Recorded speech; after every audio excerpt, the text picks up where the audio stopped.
पुत्र बेटा जो होता है वो तो केवल एक कुल को तारने का काम करता है, परंतु जो हमारी बहन बेटियां होती हैं वो दोनों कुल को तारने का काम करती हैं। एक पिता अपना घर व्यापार जो होता है उसको कर्जे पर लगा करके अपनी बिटिया का विवाह करने का सोचता है। गलत। एक डिसमिल यदि ज्यादा भैया ने मांग ली, ऐसे तो मांगना ही नहीं चाहिए, जितनी सबको मिल रही उतनी भैया को लेनी चाहिए, ऐसा ही है ना, यही होता है ना। पर आजकल तो भैया बुरा मत मानना, आजकल तो भैया सो भैया, एक दिना केवल रक्षाबंधन, एक दिना के लिए रक्षाबंधन, और दूसरे दिना जो वही दीदी हैं जो कहती हैं भैया मेरे, हाँ, राखी के बंधन को निभाना। एक दिना राखी कस के आशीर्वाद दे दिया बढ़िया चकाचक। और वही दीदियां आजकल भगवान जाने कैसी बुद्धि हो रही है, अपने सगे भैया की जो थोड़ी सी जमीन जायदाद होती है उस जमीन पर भी जो बहनें कुदृष्टि कर रही हैं, हम आपको निवेदन पूर्वक बता देना चाहते हैं, नरक के द्वार उनके लिए खुल चुके हैं।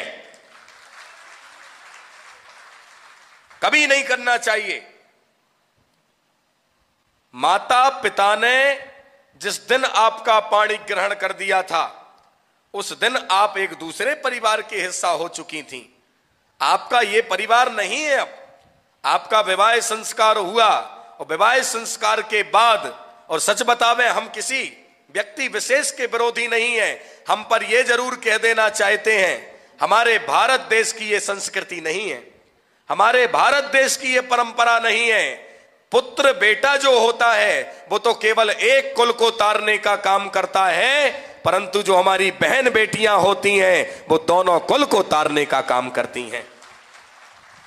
तो कुल को तारना चाहिए, गड़ाना नहीं चाहिए है?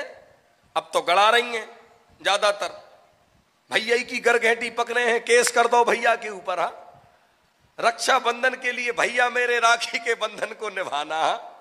और उसके बाद भाई भैया की गरघेटी पकड़ लेके जमीन निकाल। ये कौन सी संस्कृति है? ये कौन सा शिष्टाचार है? ये संस्कृति शिष्टाचार नहीं है।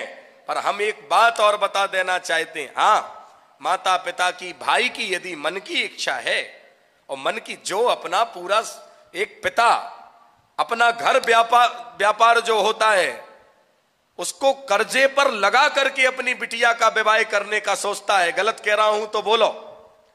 एक पिता जब अपनी बेटी का विवाह करता, बेटे का इतनी मजबूती से करे या ना करे, पर हम आपको विनम्रता पूर्वक बताना चाह रहे हैं कि जब अपनी बिटिया की शादी एक पिता करता है तो हर एक पिता का यह धर्म बनता है और हर एक पिता के मन की यह लालसा होती है कि चाहे 10 साल के कर्जे में मैं पुत जाऊं पर अपनी बिटिया का विवाह बड़े धूमधाम से मैं मनाऊंगा और करूंगा। हाँ?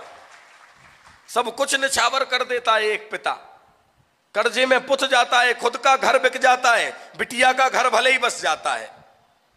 ऐसे हजारों केस हैं, ऐसे हजारों लोग हमारे पास आते कि महाराज जी 2 बेटियां थीं, दोनों का विवाह किया तो विवाह करने में कर्जे में चले गए, कर्जे में गए तो बिटिया का तो घर बस गया पर अपना घर बिक गया। हाँ, तो ऐसी कृपा करो कि हमारा घर बन जावे। ऐसे भी हमने पिता देखे हैं और यही 99 पिता जो होते हैं वो ऐसे होते हैं। हाँ, कि बिटिया का घर बसा के खुद का घर चला जाता है। हाँ, सोचना चाहिए हमारी बहनों को, सोचना चाहिए हमारी बेटियों को कि उनकी मर्यादा को डुबोने का प्रयत्न यदि कोई बेटी इस परिस्थिति में यदि करती है, कोई बहन इस परिस्थिति में करती है, तो उससे बढ़कर के कलंकिनी कोई दूसरी नहीं हो सकती पूरी दुनिया में।